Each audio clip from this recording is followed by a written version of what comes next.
Hi friends, I am Tirak, you're watching TechMate Unique, and today we're going to see how to insert delta symbol on your WPS spreadsheet on the PC. And if you are new to this channel, make sure to click on subscribe and video. We just move on to the video. So how to insert the delta symbol on your WPS spreadsheet on the computer, just going to show. So here I just have a two option for inserting this delta or like a small delta and capital delta. So just need to press Alt key on your keyboard and type 235. Press Alt key and 235, so which automatically insert the delta symbol.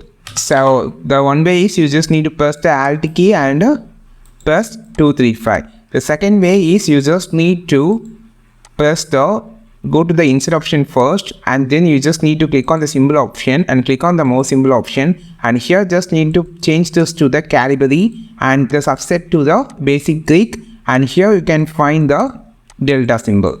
So this is the two way that you can insert the delta symbol on your WPS spreadsheet on your computer. I think this video helped you. Not like this video, share this video, subscribe this channel. We will meet on next video with a super valuable content. This is Tilak signing off from TechMate Be Unique. Have a wonderful day.